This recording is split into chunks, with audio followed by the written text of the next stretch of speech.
आज कुछ पुस्तकों का विमोचन होना है और एक बार फिर से जिसकी बात हम कर रहे हैं, साहित्य सृजन के पद पर एक बार पुनः इस शीर्षक से आपको, इस विषय से आपको जोड़ते हैं कि हम सब की अपनी एक यात्रा है, जीवन में भी और साहित्य में भी।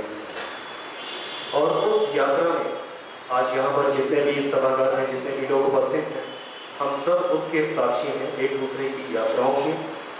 और मैं सबसे सर्वप्रथम एक जो हमारे यात्री हैं इमरान समद साहिब जी, उनकी पुस्तकों का विमोचन होना है। उनका कविता संग्रह दीवार उस पार। मैं चाहूँगा कि इमरान समद साहिब जी मंच पर उपस्थित हों। मैं चाहूँगा कि डॉक्टर विनय जी इमरान जी का पुष्प और सम्मान पत्र देकर रुकिए, स्वागत करें। आप ले रुके रहिए। प्लीज जी, इस तरह। Yes, thank you. हम चाहेंगे कि मंच पर उपस्थित अतिथिगण इस पुस्तक का लोकार्पण करें।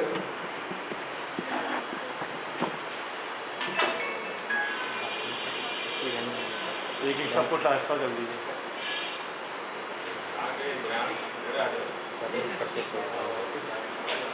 हाँ, इनको भी इमरान भाई को भी ठीक कच्चा छोड़ दिया है। ठीक यस सर, प्लीज इस तरफ। हाँ यस, ठीक good sir. Yes please, yes ठीक, okay, thank you very good. इस पुस्तक का शीर्षक दीवार उस पार क्यों है और इसका विषय वस्तु इसके अंदर क्या है, मैं इमरान जी से चाहूँगा कि इसके 2 मिनट। एक पब्लिकेशन के सम्मानित मंच पर साहित्य के सृजन के पद पर हमारी यात्रा कार्यक्रम की अध्यक्षता कर रहे हैं बड़े भाई श्री रविरंजन सिंह, जो बहुत ही आला लिखते हैं। फेसबुक पे ये आर्टिकल, सर का आर्टिकल हम लोग पढ़ते रहते हैं, बहुत कुछ सीखते रहते हैं, बहुत अच्छे नवलिखकार भी हैं और कविताएं भी बहुत अच्छा लिखते हैं। कभी कभी मेरी कुछ कविताओं के कमेंट्स पे सर के आ जाते हैं तो बहुत अच्छा लगता है मुझे। और इस कार्यक्रम के जो मुख्य अतिथि हैं हमारे गुरु प्रोफेसर धनंजय चोपड़ा सर, जो हमारी दूसरी काव्य पुस्तक में भूमिका लिखे हैं। और एक फीचर लेखन करा था, वो काव्य था चंद्रशेखर आज़ाद, और सर को बहुत पसंद आई थी। और इस मंच पर उपस्थित अनिल गुप्ता सर, जो हमारे विशिष्ट अतिथि हैं, और स्वामी जी हमारे अतिथिगण हैं, और डॉक्टर अमिताभ त्रिपाठी सर, और इस सभागार में मौजूद जितने भी हमारे छोटे बड़े, हमारी मैम जो रविंद्रन सर की वाइफ है, बहुत ही मृदुभाषी, बहुत अच्छी साहित्यकारा आती है, पारुल मैम, और सभी का स्वागत हार्दिक आभार। सबसे बड़ी बात यह है कि इन पब्लिकेशन हमारी ज़िंदगी का पहला पब्लिकेशन है जिन्होंने हमारी कविताओं को खास तौर पर एक प्लेटफॉर्म, एक मंच दिया। मेरे मित्र हैं राकेश यादव जी, उन्होंने कहा यार कविताएं तुम लिखते हो, इसकी पुस्तक कर लेते हो। तो इस कविताओं में जो मैंने विषय बिंदु जो बेड़ा है वो ये है कि बचपन से लेकर हमारा जो स्नातक तक का टाइम था, ग्रेजुएशन तक का टाइम था, उस दौरान लिखी हुई तमाम रचनाएं, हाई स्कूल में था, इंटरमीडिएट में था, क्लास 9 की कुछ रचनाएं, BA MA के दौरान कुछ रचनाएं। इसमें गाँव के ग्रामीण अंचल से लेके, जैसे मेरी पहली कविता है कि चल पड़ी बोझ धरे वसे पर, देखा उसे प्रयागराज के पथ पर, कहने में निराला, जिससे बहुत ही मुतासिर हुआ, बहुत प्रभावित हुआ। इस कविता को कौशाम्बी जिला में गया हुआ था एक इम्तिहान देने, तो वहाँ एक औरत को मैंने देखा जो मरियम सिंह की सर पे बोझ ला दे, मेरे सामने से गुजरी तो मेरे जहन में पंक्तियाँ आई, मैंने वही बाइक पर बैठे बैठे लिखा था इसे। तो ये तमाम बिंदु, जैसे गाँव के ग्रामीण अंचल में आप बरसी का पौधा होता है, उससे कैसे मैं उससे प्रतीक बना के इंस्पायर कर सकता हूँ, दूसरों को इंस्पायर कर सकता हूँ। गांव की जो कंदी होती है, जिसे हम ऊपरी बोलते हैं, किस तरह से एक गरीब तबके की औरत उस कंदी का करने से बिटौर बनाती है और उसे बेच कर अपने परिवार का पालन पोषण करती है। गांव में किस तरह से एक कच्चे मकान में 5-5 परिवार के सदस्य जब अलग हो जाते हैं, 5 चूल्हे होते हैं, तो हर चूल्हे में अलग अलग व्यंजन बनता है। किस तरह की खुशबू आती है, किस तरह की जो संतरास होता है, जो एक किसी के अगर चूल्हे पे सिर्फ रोटी और धनिया की चटनी पिस रही है, या रोटी नमक से खाया जा रहा है, या शाम को किसी के चूल्हे में कुछ पकवान महक रहे हैं, वो जो विडंबनाएं हैं, खासतौर पे किशोरावस्था में जो एक अंदर प्रेम उमड़ता है किसी को देख करके, वो जो भावनाएं हैं, इन तमाम बिंदुओं को खासतौर पे मैंने रोया है। अभी जब रचना प्रक्रिया का वो सत्र चलेगा तो उसमें विस्तार से रखूंगा। तो दीवार उस बार जो शीर्षक है, इस किताब का शीर्षक देने में दिनेश सर का बहुत बड़ा हाथ है, जो हमारे पब्लिकेशन के हेड हैं। ये कविता जो मैंने लिखी है, दीवार उस पार, जब ट्रंप साहब हमारे दिल्ली में आते हैं अपनी धर्मपत्नी जी के साथ, तो सरकार जो है ट्रंप साहब की जो गलियारा है, जिस गली से गुजरते हैं, जिन सड़कों से गुजरते हैं, उन सड़कों से दाएं बाएं आर्टिफिशियल दीवार खड़ा करते हैं और दिखाने का प्रयास करते हैं कि देखिए हमारा देश विकास गुरु है, तो वाकई विकास गुरु है। यानी वो दिखाना नहीं चाहते हमारे देश की जो असली तस्वीर है, उन्हें दीवारों के पीछे ढक देना चाहते हैं। तो दीवारों के पीछे ढके हुए जो व्यक्तित्व है, जो स्त्री है, जो वहाँ की द्वंद्व है, उनके मन में क्या विचार चल रहा है उस दीवार को लेकर के, उसको एक छोटी सी कविता में पिरोने की कोशिश कर रहा है, बहुत ही सरल भाषा में, कि दीवार उस पार। और इसका जो कवर चित्र है, तुरंत महमूद साहब जो हमारे इस इलाहाबाद जनपद के बहुत बड़े कलाविद हैं, चित्रकार हैं, उस लोग बात का वो जो द्वार है, गेट है, उसका उन्होंने पेंटिंग की है, मैंने उसको आवरण चित्र बनाया है। और दीवार उस पार की इस शीर्षक के माध्यम से बताने का प्रयास कर रहा हूँ। तो दीवार उस पार तो मेरे को पता है कि हमारे घरों के अंदर क्या हो रहा है, उस पार क्या है, ये पाठक ही समझ पाएंगे, ये पाठक ही उसकी विचार विमर्श कर पाएंगे। अगर आप पढ़ेंगे तो कहीं ना कहीं आप एक अवश्य सोचने पर मजबूर हो जाएंगे कि यार ये मेरे बचपन में चीज़ें घटी है, बचपन में मैंने इन चीज़ों को देखा है। तो इन विषयों पर आजकल रचना नहीं हो रहा है। आजकल तो रचनाएं प्रेम मोहब्बत के कुछ ज़्यादा ही हो रहा है। आजकल रचनाएं जो है, अच्छा प्रेम मोहब्बत में मैं लिख ही नहीं पाता हूँ। जब भी प्रेम और मोहब्बत पे मेरी कलम चलती है तो दूसरी लाइन मेरा आ जाता है कि शोषितों की प्रति सहानुभूति, शोषकों के प्रति घृणा, जो हाशिए पे लोग हैं उनका दर्द, उनका द्वंद्व, उनका संतरास मेरे जहन में वो आने लगती है। तो हर रचनाकार की अपनी प्रक्रिया होती है, अपना सोच होता है। तो कहीं न कहीं मैं इस अपनी पहले काव्य संग्रह में इन तमाम चीज़ों को पिरोने का काम किया है। और मैं चाहता हूँ कि हमारे जो अतिथिगण हैं वो हमारी इस पत्तियों पर तो जरूर बोलेंगे, और जिन्हें सुनने और समझने के लिए मैं भी यहाँ पाठक के तौर पर, दर्शक के तौर पर बैठा हूँ। तो मैं एक बार पुनः मुझे इतना बहुमूल्य समय देने के लिए एक पब्लिकेशन की तरफ से, खासतौर पर दिनेश कुशवाहा जी जो हमारे बहुत अच्छे बच्चे हैं, बहुत अच्छे साथी हैं, उनको धन्यवाद आभार ज्ञापित करता हूँ। और साथ ही साथ इस सभागार में मौजूद तमाम लोगों का आभार और धन्यवाद ज्ञापित करता हूँ जो हमें सुनने के लिए यहाँ पर बैठे हैं। बहुत बहुत धन्यवाद। बहुत बहुत धन्यवाद इमरान जी। इमरान भाई हमारे जो है प्रेम पर कविताएं नहीं लिखते, लेकिन बहुत ही प्यारे इंसान हैं और कहीं भी रहते हैं भीड़ में पहचान लेते हैं। और आप इसी तरह कविताएं लिखते रहें। कुछ ऐसा वाकया है जो इस किताब से जुड़ा हुआ है, कुछ मज़ेदार घटना भी है, मैं आपके बीच साझा करना चाहूँगा। इमरान भाई से मुलाकात हुई 2018 में, और 2019 आते आते इन्होंने जो है हर साल इन्होंने हमें एक रिमाइंडर डाला कि किताब प्रकाशित होगी। हमने कहा ठीक है, किताब प्रकाशित हो जाएगी, उसमें कोई 2018 निकल गया, 19 निकल गया, 20 निकल गया, 21, 22 में इन्होंने पांडुलिपि दी। यानी कि आप मान लीजिए कि 4-5 साल लग गए। हाल ही में विश्व पुस्तक मेले 2024 में आपकी किताब जो है विश्व पुस्तक मेला में आई, और उससे पहले आप ये समझ लीजिए कि जैसे ही इतने साल तक ये किताब प्रोसेस में रही, और जैसे ही आई अमेज़ॉन पर 2 दिन में स्टॉक इसका खाली हो गया। अमेज़न के टॉप 25 में आपकी इस पुस्तक दीवार उस पार ने स्थान टॉप 25 की सूची में स्थान हासिल किया। और ये फिर उसके बाद 10 दिन बाद फिर जैसे ही आई 2-3 दिन में फिर इसका स्टॉक खत्म हो गया। 3 बार तो हमने प्रिंट कराया इस किताब को। और विश्व पुस्तक मेला में भी आप ये समझ लीजिए कि यहाँ से लेकर प्रयागराज की तो बात ही छोड़ दीजिए, दिल्ली में भी यहाँ तक कि मैंने जो है किताब जब पैकिंग कर लिया, मैं जाने लगा, इनके 2 लोग आगे और क्या नहीं हमें किताब चाहिए। हमने कहा कि बहुत मुश्किल हो जाएगी, 15 बंडल है और हमें मालूम नहीं कि उसमें किसमें किताब है, और एक बार ये खुल गया तो यहीं तक रह जाएंगे और रात हो रही है, किताब वापस जा नहीं पाएंगे यहाँ से।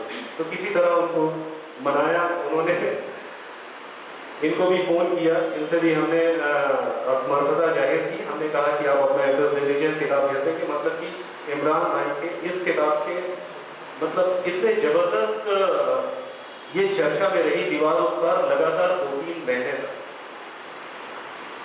इसके पश्चात मैं चाहूँगा कि इस कार्यक्रम को, इस यात्रा में आगे बढ़ते हैं। और अनीता सुधीर आख्या जी, आपसे मैं बता दूं कि और सर के साथ आप जो हैं लखनऊ से आप बाई रोड 1 दिन पहले आ गए थे कार्यक्रम के लिए, और शाम को इन्होंने बताया कि आप जो है यहाँ पर पहुँच चुकी हैं, और इन्होंने फ़ोन करके ही बताया कि एक सेट पे तो हमारे लिए आना मुश्किल होगा, हमने 1 दिन पहले आ जाएंगे। तो हमने बोला कि क्या 1 दिन पहले आपको मतलब कंफर्ट है? तो कहने की हमें कोई परेशानी नहीं है, और इतनी उत्साह में आप जो है 1 दिन पहले आप आ गए, और जो है आपके 2 पुस्तकों का विमोचन होना है, और आप छंद में लिखती हैं और इनकी कई किताबें प्रकाशित हैं। 2 किताबें इन पब्लिकेशन से प्रकाशित हैं और तीसरी प्रकाशन प्रक्रिया में है। शिक्षा में आपने MSc कार्बनिक रसायन लखनऊ विश्वविद्यालय से 1982 में किया है। केंद्रीय औषधि अनुसंधान संस्थान में औषधि क्षेत्र में 5 वर्ष का शोध अनुभव है आपका। MA हिंदी 2023 में आपने किया है। आपकी रुचियाँ पठन पाठन और बागवानी में है। महाकवि गोपाल दास नीरज जी की स्मृति में आपको सम्मान मिला है, भारतेंदु हरिश्चंद्र सम्मान, शब्द शिल्पी सम्मान, चंद्र शिरोमणि सम्मान, दोहा गुरु की उपाधि, शास्त्र रत्न सम्मान, विभिन्न पत्र पत्रिकाओं में आपका निरंतर प्रकाशन होता रहता है। आपका इस मंच पर और प्रयागराज की इस पावन धरती पर स्वागत है, और आपकी पुस्तकें सेंटर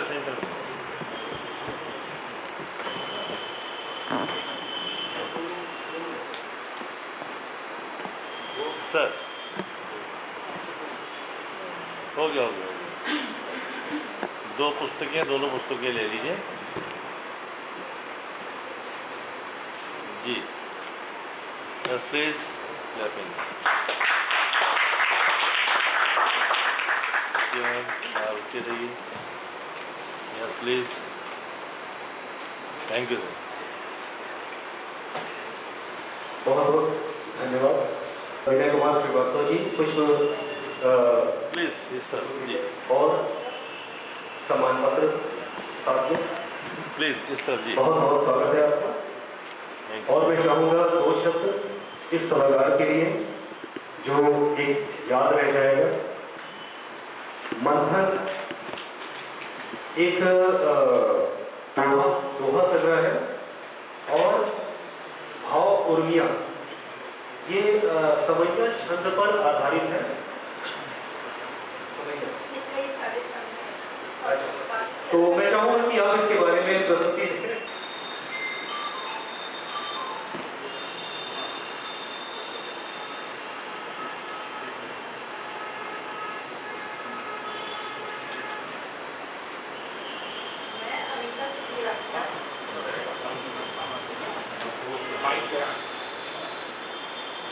मंच पर उपस्थित सभी मित्रों का और आप सबका हार्दिक अभिनंदन और वंदन करती हूँ। ये मेरा सौभाग्य है कि मुझे इस पावन नगरी प्रयागराज में आने का अवसर मिला, और ये मेरा पहला कार्यक्रम है जो मैं इस तरह से आप सबसे हाथी हो रही हूँ, और आप सभी विभूतियों का से मिलने का मुझे सौभाग्य मिला। पतित पावनी जीवनदायिनी नदियों के संगम स्थल पर एक अभूतपूर्व दृश्य है, जहाँ पर विशिष्ट साहित्यकार, लेखक, लेखिकाओं का अभूतपूर्व संगम है और साहित्य की त्रिवेणी में हम सब ज्ञान की डुबकी लगा रहे हैं।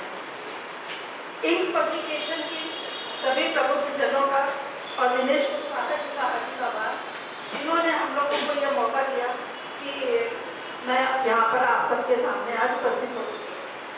आप सब बहुत विद्वान हैं और बहुत वर्षों से आप सबका लेखन है। मेरा अपने बारे में सिर्फ ये कहना है कि मेरा अभी जो साहित्य हमारी यात्रा है साहित्य सदन के पद पर, वो बड़ी अल्प यात्रा है, 4-5 वर्षों की यात्रा है और माँ सरस्वती का आभार, धन्यवाद और कि है इस बीच में मेरी 6 एकल पुस्तकें छंद पर आ चुकी हैं और मतलब मुझे मात्रा गिनना और कुछ भी नहीं आता था। मैंने 5-6 वर्षों में करा और एक मेरी इंक पब्लिकेशन से पब्लिश नहीं है, लेकिन एक मेरी स्वर्ण विहर के भाव खंड काव्य भी आ चुकी है, जो कि पूरा आला छंद और सवैया में है, जिसमें कि सन 1600 से लेकर के और गोवा की अडानी तक का और 40 जो स्वतंत्रता सेनानियों के बारे में आला छंद में लिखा है। आज मेरी इन 2 पुस्तकों का विमोचन है। ये पहला मौका है। मुझे एक बार ध्यान आता है कि जब मैं 82 में जब मैं MSc कर रही थी तो मुझसे किसी ने कहा था कि तुम 7th 8th के लिए साइंस की किताब लिखो। फिर मुझे लगता था ये हम कहाँ कर पाएंगे और नहीं कर रहा था, शायद उस वक्त ऐसा समय नहीं था या मुझे अवसर नहीं मिला। और आज मैं इस प्रयाग नगरी में इस मंच पे आज अपनी मेरी पुस्तकों का विमोचन है, जो कि मेरे लिए मतलब एक बहुत रोमांचक अनुभव है।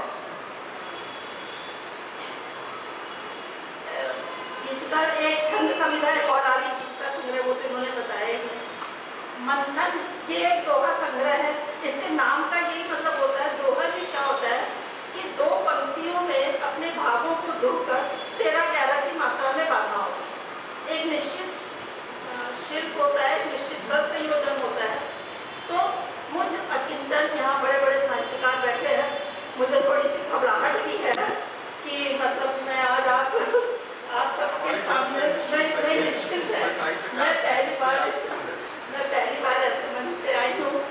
तो मुझ अकिंचन ने अपने भावों को 13-11 मात्राओं में बांधने का प्रयास किया है और कागज में सागर तो पता नहीं भर पाई हूँ कि नहीं, ये तो आप लोग पढ़ के बताएंगे।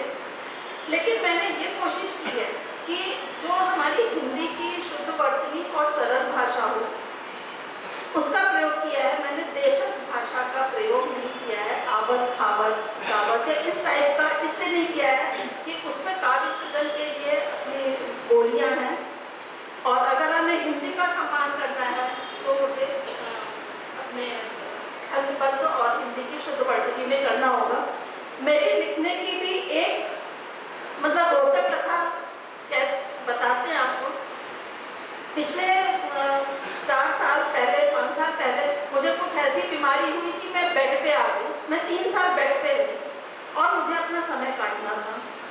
तो मुझे समझ में नहीं आया, मैंने कलम उठाई, फिर मैंने लिखना शुरू करा। फिर मैंने गूगल पे देख के मात्रा छंद मतलब भाव तो आते थे लेकिन उनको बांध नहीं पाती। फिर मैंने छंदबद्ध लेखन शुरू करा और जिस दिन मुझे जितनी तकलीफ हुई उस दिन मैंने उतने कठिन छंद का अभ्यास किया। पांडे छंद है, जिस दिन मुझे जितनी तकलीफ हुई उस दिन मैंने उतने कठिन छंद का अभ्यास किया। तो इस पुस्तक में से थोड़े अपने भावों को पिरोने का प्रयास किया है मंथन में से। जैसे लिखा है, दिशाहीन मत कर्म कर, हम लोग कर्म करते चलते हैं, इसके में लिखा है दिशाहीन मत कर्म कर, नीति नियम अनिवार्य, इस पर अथक प्रयास से पूर्ण असंभव कार्य। आजकल की भागा-दौड़ी की जिंदगी में क्या होता है कि सब लोग दौड़ते जा रहे हैं और कहीं कहीं पे हम अकेले पड़ते जा रहे हैं। जिसको देखे मतलब हम स्पेशली अपनी उम्र के लोगों को बता रहे हैं कि किसी को अवसाद है, कहीं पे कोई डिप्रेशन है, किसी को कोई प्रॉब्लम है। उसके लिए मैंने लिखा है, कर्ता मन मस्तिष्क जब अपने से संवाद, सुलझे उनकी ग्रंथियां जीवन में अनुराग है। संसद में आए दिन हंगामा होता है, हमारे नेता लोग करते रहते हैं, कहीं पे भी राजनीति चलती है। गरज बरस के शोध में लुप्त करे सब कर्म, स्वार्थ सिद्ध ही देर जब कौन विचारे। ये हमारे देश विडंबना है। ये जो मेरी दूसरी पुस्तक है भाव उर्मियां, इसमें मैंने, जैसे ये तो दोहा संग्रह है, इसमें मैंने काव्य की कई विधाएं लिखी हैं, कुंडलियां, सवैया, नवगीत, गीत, मुक्तक, इसमें और अलग अलग शब्दों पे इस पे काम किया है। तो मैं बिल्कुल मैं अपने को बिल्कुल सच में ये मानती हूँ कि मुझे कुछ नहीं पता, मुझे कुछ नहीं आता, लेकिन जब मैं जीवन दर्शन को अपने नज़रिए से देखती हूँ तो मैं क्या देखती हूँ, उस पर मैंने कुंडलियाँ लिखी है। कुंडलियाँ लिखना पहले लोग कहते थे बहुत टफ होता है, और शायद मतलब कहा जाता था, मुझे पता नहीं है, कि लेडीज महिलाएं कुंडलियाँ नहीं लिख सकती। तो मैंने मेरे कुंडलियाँ संग्रह भी है, उस पर मैंने कुंडलियाँ ये लिखी है, माया भ्रम के जाल में भेद छिपा अति गूढ़, जग मिथ्या के अर्थ में उलझी मैं मतिमूढ़, उलझी मैं मतिमूढ़, जगत क्या मिथ्या माने, परम ब्रह्म ही सत्य, कर्म की गति को जाने, यदि झूठा संसार, झूठ क्या मानव काया, सत्य गुणों से पूर्ण, सगुण निर्गुण की माया, सगुण निर्गुण की माया।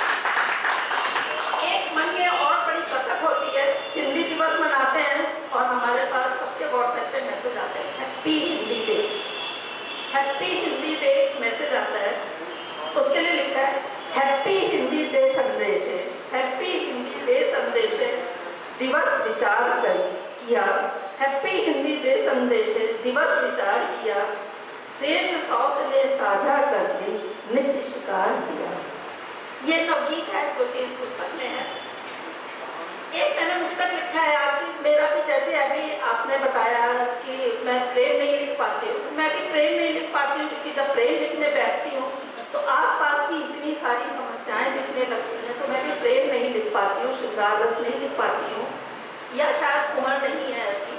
तो एक मैंने लिखा है मुक्तक, वादों की खाली चादर में कांप रही जनता, वादों की खाली चादर में कांप रही जनता, भूख परोसी जो थाली में ढांप रही जनता, निर्धनता अभिशाप बनी सुखसा संबढ़ती, दूर गरीबी के नारे को भाप रही जनता।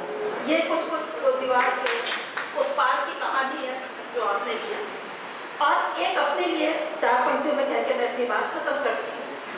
जब जब भी मन में कष्ट हुआ मेरी कलम चली गई, उर में जब जब पीर उठी कलम मिटाती रही तपन। हम पन्ने भरते हैं, उर में जब जब पीर उठी कलम मिटाती रही तपन, शब्दों ने आगाज किया और दिखाते जब तड़पन, हृदय पृष्ठ था नित भीगा फिर भी मन उपवन सूखा, कोई कवि पूछे है क्या पृष्ठों को हुई चुभन। हम लोग अपनी सारी तकलीफ इन कागजों पे उतार देते हैं, इन पृष्ठों से नहीं पूछते, या हम अपनी सारी व्यथाएं सबसे कहते हैं, उससे पूछने ही जाते हैं कि क्या मेरे कष्ट से तुमको भी कष्ट हुआ।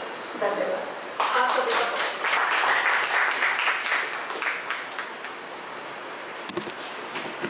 बहुत बहुत धन्यवाद और बहुत ही सुंदर अभिव्यक्ति, और आशा करते हैं कि आपकी रचनाएं हमेशा पढ़ी जाएं।